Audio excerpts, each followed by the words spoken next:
I'm super excited for the conversation I'm about to have with two of my friends, featuring Elaine Welteroth and Mr. Vernon Francois, hairstylist extraordinaire. Oh my God. Hey. I mean, I'm Good going morning. talking from Happy Crown Day. talking about the beautiful people that you are and the work that you do to celebrate our crowns every single day. How about that? Congratulations, Elaine. I haven't seen you since wedding day. Oh, thank you, Ty. It's so good to see your face. Hi, Vernon. Good morning, my lady sisters. How are you? I should give a little plug for Vernon. Vernon was my virtual wedding hairstylist, for the record. How does that work? FaceTime is a beautiful thing. That's all I can say. We had a whole prep day. I had braids in my hair throughout COVID. That was my COVID hairstyle. And I got married, during the pandemic. So unfortunately, Vernon in LA couldn't be there in New York with me, but he came up with this brilliant vision for how to, wear braids proudly on your wedding day and feel gorgeous. And I think it's right in line with the mission and the spirit of the Crown Act. So happy Crown Day to everybody. Yeah. I just love a day dedicated to us celebrating our crown, because I think for Black people and Black women especially, it's such an extension of who we are, and it's such an expression of who we are and how we walk in the world. So I just love saying Happy Crown Day. How did the two of you meet? Was it while you were an editor, Elaine, and how did you meet? I don't know if you want to answer or I can answer. You tell us. Our love story. We met because I was in the break of entering into the market with my product line, and Elaine was editor-in-chief at Teen Vogue, and we collaborated on a segment that was just learning how to amplify your beautiful hair texture without using a lot of unnecessary products. And I think it was very clear from the beginning that there was love at first sight. We kind of really just entered into this really organic space about embracing who we are and what it means to sort of live in that true space of texture. And Elaine just soaked it all up and was very enthusiastic about learning the simple things that it acquires to allow your hair to live in its true glory. And I think that just naturally lent on for us having a very personal, emotional, safety and vulnerable relationship around her hair, which is every time that Elaine is in question regarding her hair, the first thing she does is FaceTimes me. And no matter where I am in the world, I actually do my best to answer, because I recognize those moments in self where your hair is concerned, a moment that can last a lifetime. So it's my job to make sure that I am there to ensure, to encourage, and to help you understand and recognize that just breathe, take a second, and learn to appreciate, and then you can actually have a better experience with actually getting through the trauma of what you've been told to believe is not possible. So it's all psychology for me. And in those moments, she then calms down and we have an amazing time, whatever it is she's trying to do with her hair. So yeah, I mean, that just sums it up now. It's so funny because Vernon sounds like a hair psychologist. He sounds like a hair psychologist. Exactly. Right? The same. Yeah, basically Vernon's my hair therapist, and many other Black women's hair therapists. And I remember calling him in a number of moments.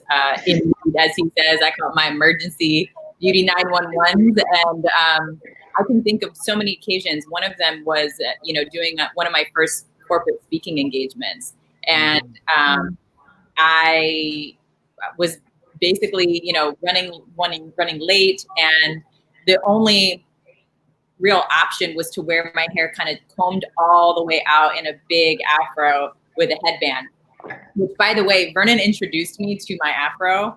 I went my whole life, almost 30 years, not knowing that I could wear my hair in an afro. And so it just goes to show, even as a Black woman, a proud Black woman who started my career at Ebony Magazine, who, worked as a beauty director, at Condé Nast, at Teen Vogue, there was still more for me to learn about my own hair. And also, as much as I've done in terms of in the editorial space and in media, to promote the beauty of, Black hair and celebrating our beauty, both in Black media and in mainstream media. I still, in that moment, as a Black professional woman stepping into a different realm, needed that little bit of encouragement to go ahead and rock my big afro at a corporate speaking engagement, and to claim that space proudly.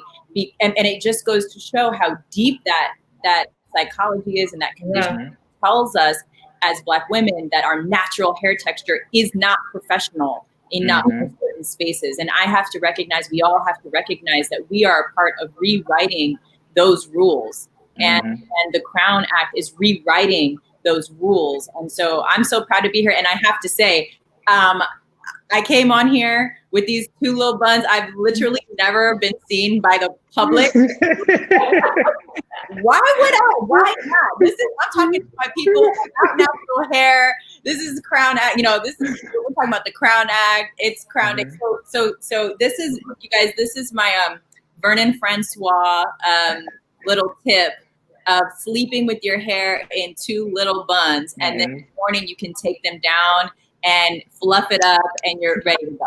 So ready to go. You know what I'm loving though? It sounds like Vernon really helped you to change your relationship with your hair. And because I know Vernon personally, and I've had the pleasure of Vernon doing magical things. Oh, yeah. Like magical things. I was like, what in the world?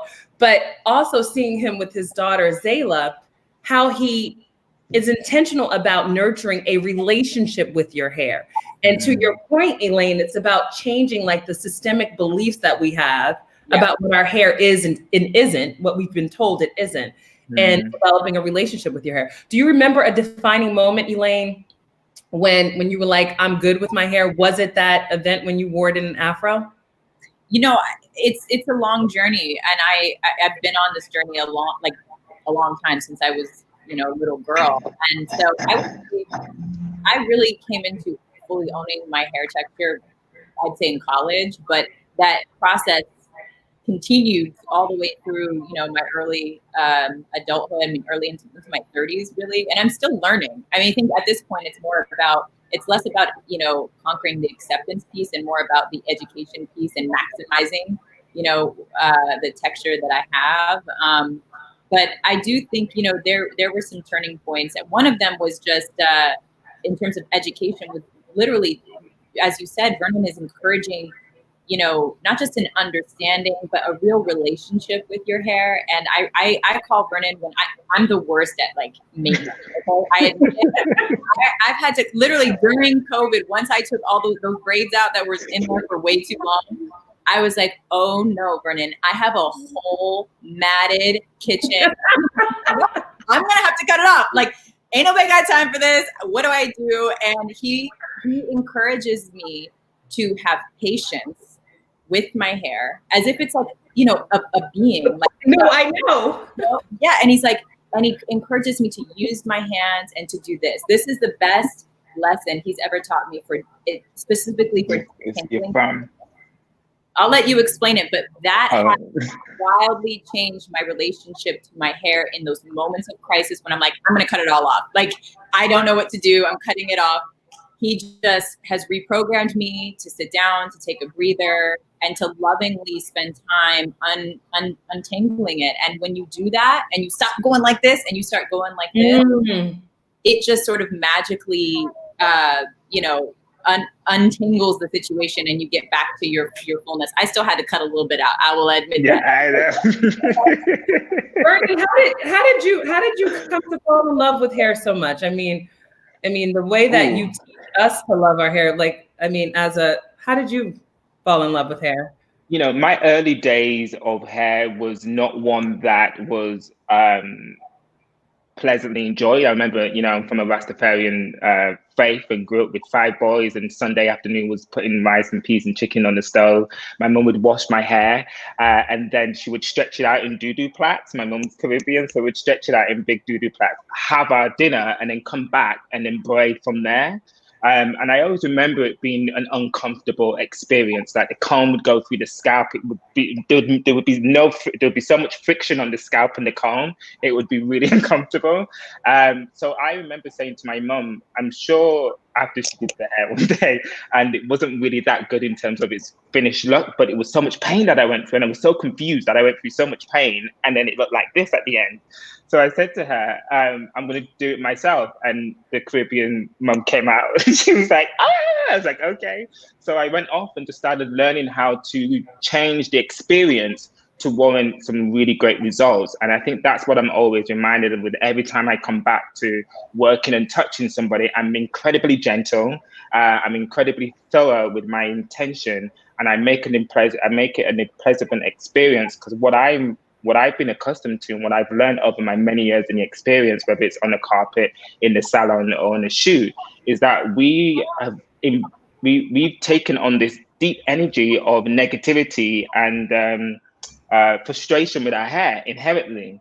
And I'm trying to switch that to one of patience, one of love, one of joy, one of wanting to learn, and one of actually to respect. And I think once you embody those elements, you can conquer and do anything. And we just have to remember that it belongs to you. It's beautiful because it's yours, and your beauty is defined in how you recognize how beautiful it is. Oh, I love that. Elaine, I know right now, I know everyone. Vernon for hair president. Vernon. Elaine, I know that you'll be leaving us shortly, and then Vernon will be sharing some tips with us. If you were, imagine yourself as a 12-year-old Elaine or 10-year-old Elaine, and I've read the book, so I know the book and some of your journey. What would a crown day have meant to you if, as a young girl, like if your mom had said today is National Crown Day as a 12-year-old, and what would that have meant to you? I think it would have been a really powerful counter narrative to have, been able to celebrate in those formative years where that kind of negative conditioning takes hold. I think, when you're in your pre-teen, early teen years, those are really formative years in terms of your identity and shaping your relationship to your culture, your race, and how that's expressed in your hair, right? So I feel really lucky and honored that I was raised by a very proud Black woman who is also a proud Black professional woman who changed up her hair every week and would go to the office with everything, she ran the full gamut in terms of how she self-expressed through her hair unapologetically. So I did have a role model at home who celebrated, Afrocentric beauty through, through her hair and mine. My mother never let me get a relaxer, not to shame any mother who does, but that wasn't allowed in my household. My mom also never let me wear my hair out. I didn't even know I had curly hair because my mother insisted that I wear my hair in braids for my whole entire childhood, right? So you were like 17 though. You were like, I was still wearing braids later, right? All right. It wasn't until like 5th grade when I begged her to do my own hair or to wear my hair, do my hair like curly, which I had just discovered. I took a shower and my hair was curly and I was like, what? So then I thought my hair had to be drenched in order to stay curly. So I kept going to the bathroom that day for picture day and like dunking my head in water to keep it wet. And just goes to show I had no real education, but I did have that sense of pride in what I was born with. And there was a joyfulness in the journey of getting to know all that it can do. But that being said, the messaging outside of my household was very strong. And it had a huge impact on me that I could not see women who looked like me or my mother in mainstream fashion magazines. And it definitely left an imprint that, okay, there's something, we are other, we are marginalized, we are not the center, we are not the epitome of beauty in this country. That was something I had sort of picked up by age 3. When I was in preschool, I was aware of that. And so I think we can't underestimate how important these counter narratives are to introduce, to reintroduce, to drill in. And I think we need policy like this to back up this change in culture and in our cultural narrative around Black hair. Because moms at home can't do it alone, right? And we can't just have the media changing the representation. We really do need this reinforced from a policy standpoint to truly end this cycle of discrimination. Thank you so much, Elaine. Thank you. It's so good to see you. So good to see both of you. I'm sending you guys so much. Happy Crown Day. Happy Crown Day. Thanks for joining us.